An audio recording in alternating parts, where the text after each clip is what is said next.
নমস্কার, আপনারা দেখছেন দ্য ইন্ডিপেন্ডেন্ট বেঙ্গল। আমি শিবম। শেখ হাসিনাকে কি বাংলাদেশে ফিরিয়ে দিতে বদ্ধপরিকর ভারত? ঠিক কতদিন আর বাংলাদেশ থেকে ভারতবর্ষে এসে থাকতে পারেন শেখ হাসিনা? আইনই বা কি বলছে? ঠিক কোন কোন ক্ষেত্রে ভারতের সহায়তা প্রয়োজন আছে শেখ হাসিনার? মোহাম্মদ ইউনূসের বাংলাদেশের বর্তমান অন্তর্বর্তীকালীন সরকার কি পারেন বাংলাদেশ থেকে এসে ভারত থেকে হাসিনাকে নিয়ে তার নিজের দেশে চলে যেতে? এই সব কথাই এই ভিডিওতে আমি আলোচনা করব। এক্ষেত্রে বলে রাখা দরকার যে চুক্তিটি সকলের আগে উঠে আসছে তার নিঃসন্দেহে 2013 সালের ভারত বাংলাদেশ বন্দি চুক্তি। বলা হচ্ছে শেখ হাসিনা নাকি নিঃসন্দেহে 2013 সালে হওয়া ভারত এবং বাংলাদেশের মধ্যে বন্দি চুক্তির আওতায় পড়ছেন। সত্যি কি তাই? কখন তিনি এই বন্দি চুক্তির আওতায় পড়তে পারেন? কি আছে এই চুক্তিতে? 2013 সালে বাংলাদেশের স্বরাষ্ট্রমন্ত্রী এবং ভারতের স্বরাষ্ট্রমন্ত্রীর মধ্যে একটি চুক্তি হয়। প্রাথমিক লক্ষ্যটা ছিল বিভিন্ন ক্ষেত্রে যে অভিযোগ শোনা যায় সেটিকে প্রতিহত করা। মানে অনেক ক্ষেত্রে বাংলাদেশের বিভিন্ন কুখ্যাত দাগী অপরাধীরা ভারতবর্ষে বর্ডার ক্রস করে এসে আশ্রয় গোপন করে থাকেন। স্বাভাবিকভাবে এটি বাংলাদেশের কাছে বড় একটা শাস্তি দেওয়ার ক্ষেত্রে অন্তরায় হয়ে দাঁড়িয়েছিল। পাশাপাশি ভারতেরও বহু অপরাধী বাংলাদেশে পরিচয় গোপন করে থাকেন বলেও অভিযোগ উঠেছিল একাধিক মহলে। কিন্তু এই পুরো বিষয়টি যেন আর পরবর্তীকালে রিপিটেশন না হয়, পুনরাবৃত্তি না হয়, তার জন্য ভারত এবং বাংলাদেশ বন্দি চুক্তি করেছিল। সেই চুক্তির একমাত্র লক্ষ্য ছিল যেন তার নিজের দেশের আসামি নিজের দেশেরই বিচার প্রক্রিয়ার মাধ্যমে সাজাপ্রাপ্ত হয়।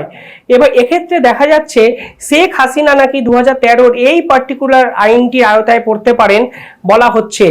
কিন্তু কতটা সহজ এই বিষয়, তার আগে আমি বলি সেই দুই দেশে যখন এই চুক্তিটি হয়েছিল ভারতের স্বরাষ্ট্রমন্ত্রী এবং বাংলাদেশের স্বরাষ্ট্রমন্ত্রী কি বলেছিলেন। ভারতের স্বরাষ্ট্রমন্ত্রী বলেছিলেন বাংলাদেশে যেসব অপরাধী ভারতে পালিয়ে আছে কিংবা বন্দি অবস্থায় আছে তাদেরকে বাংলাদেশের হাতে তুলে দেওয়ার জন্য আমরা প্রতিশ্রুতিবদ্ধ। এই চুক্তি বাস্তবায়নের জন্য ভারত সর্বোচ্চ পর্যায় থেকে সহায়তা করবে। সাজাপ্রাপ্ত আসামিরা যাতে নিজ দেশে সাজা ভোগ করতে পারেন সেই বিষয়টি আমরা সুগঠিত করতে চাই। পাশাপাশি তিনি বলেছেন যেসব আসামির সাজার মেয়াদ 1 বছরের বেশি তাদেরকেই হস্তান্তর করা যাবে এই চুক্তির আওতায়।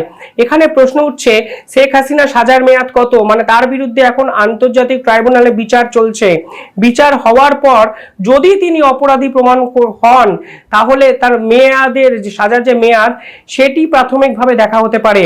চুক্তিতে লেখা আছে 1 বছরের কম যার সাজা হবে তাকে কোনোভাবেই বাংলাদেশে ফিরিয়ে নেওয়া যাবে না। কিন্তু পাশাপাশি এই চুক্তিতে আরো একটি কথা লেখা আছে, জানেন কি লেখা আছে? যেটা আমার সবথেকে বেশি ইন্টারেস্টিং লেগেছে। আছে এই চুক্তির আওতায় দুদেশের অপরাধীকে দুই দেশকে স্থানান্তরিত করা হবে বা পরস্পরকে হস্তান্তর করা হবে। তবে বাংলাদেশের স্বরাষ্ট্রমন্ত্রী জানিয়েছেন রাজনৈতিক আশ্রয় প্রার্থীরা এই চুক্তির আওতায় আসবে না। এইখানে সবচেয়ে বড় জটিলতা তৈরি হয়েছে।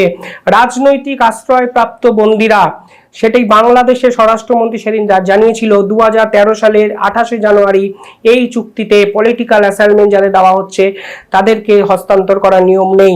শেখ হাসিনা কি রাজনৈতিক আশ্রয়প্রাপ্ত একজন, ভারতের আশ্রয়প্রাপ্ত একজন ব্যক্তি? এই প্রশ্ন উঠছে। যদি শেখ হাসিনাকে ভারত রাজনৈতিক আশ্রয়প্রাপ্ত একজনকে দেখায় তাহলে কিন্তু পুরো চুক্তিটি অমান্য হয়ে যায়। অর্থাৎ 2013 সালে এই যে চুক্তি হয়েছিল ভারত বাংলাদেশ বন্দি চুক্তি, সেই চুক্তিতে দু রকমের জিনিস আছে। এক, যদি 1 বছরের কম সাজা হয় তাহলে ভারত বাধ্য নয় বাংলাদেশকে শেখ হাসিনাকে তুলে দিতে বা বিচারাধীন ব্যক্তিকে তুলে দিতে। 2 নম্বর, নিঃসন্দেহে রাজনৈতিক যারা আশ্রয় আছেন তাদেরকে তুলে দিতে বাধ্য নয়।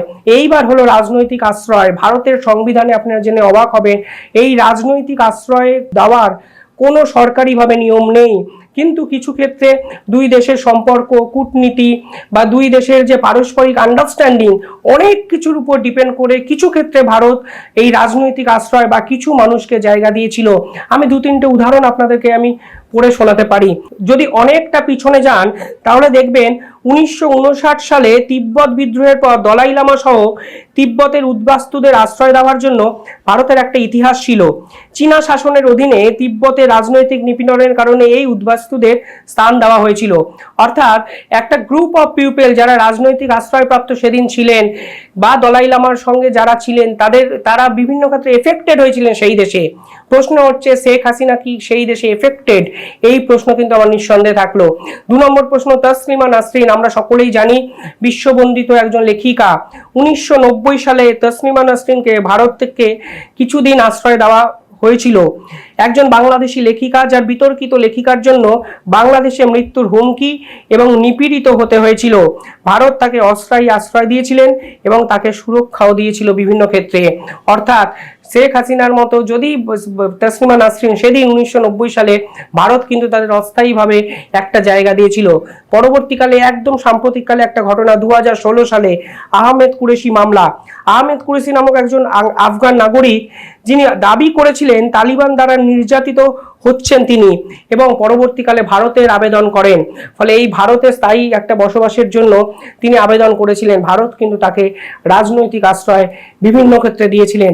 এক্ষেত্রে মনে রাখতে হবে ভারত কিন্তু সরাসরি এই রাজনৈতিক আশ্রয় দিতে পারে না। কিভাবে ভারতের রাজনৈতিক আশ্রয় বিভিন্ন ক্ষেত্রে পাওয়া যায়? ভারতে চাওয়ার নির্দিষ্ট পদ্ধতি নেই, এটা ঠিক। তবে সাধারণত আন্তর্জাতিক আইন এবং চুক্তির দ্বারা পরিচালিত হয় এই বিষয়টি। ভারতে আশ্রয় প্রার্থীরা আশ্রয়ে আবেদন করা সহায়তা ও নির্দেশনার জন্য ভারতের জাতিসংঘের শরণার্থী হন হাই কমিশনারের UNHCR, অর্থাৎ ভারতের শরণার্থী যে জাতিসংঘ তার কাছে আবেদন করতে হবে প্রাথমিকভাবে। তারা যদি স্বীকৃতি দেয় তাহলে ভারত কিন্তু বিভিন্ন মানুষকে রাজনৈতিক আশ্রয় দিতে পারেন। সাম্প্রতিককালে রোহিঙ্গা ভারত মায়ানমারের মধ্যে একাধিক বিতর্ক এবং রোহিঙ্গা সমস্যা কি আদতে রাজনৈতিক ইস্যু কিনা বা পলিটিক্যাল অ্যাসাইলমেন্ট রোহিঙ্গাদের দেওয়া যাবে কিনা এই নিয়ে কিন্তু ভারতের রাজনীতি বিভিন্ন ক্ষেত্রে উত্তাল হয়েছে। যদি শেখ হাসিনাকে রাজনৈতিক বন্দী হিসাবে ভারত বিভিন্ন ক্ষেত্রে এস্টাবলিশ করেন, শেখ হাসিনা যদি এই পদ্ধতি মেনে ভারতে আছেন বলে ধরে নেওয়া হয় তাহলে কিন্তু বাংলাদেশকে কিন্তু ভারত শেখ হাসিনাকে ফিরিয়ে দিতে বাধ্য নয়। কিন্তু তার বিপক্ষে যদি হয়, যদি নিজস্ব বিদেশি ভিসা বা একটা দেশ অন্য দেশে থাকার ক্ষেত্রে যে বাধ্যবাধকতা হয় সেই পদ্ধতি মেনটেন করে থাকে, তাহলে কিন্তু বাংলাদেশ কোনোভাবেই ভারতকে রিকোয়েস্টও করতে পারে না চুক্তি নির্ভর। তাই 2013 সালে হওয়া চুক্তি আদৌ হাসিনার জন্য কতটা কার্যকর এ বিষয়ে আমার সংশয় আছে। আপনারা কি ভাবছেন নিঃসন্দেহে বলবেন। চ্যানেলটি একটু সাবস্ক্রাইব করে দেবেন নতুন তথ্য পাওয়ার জন্য। ধন্যবাদ।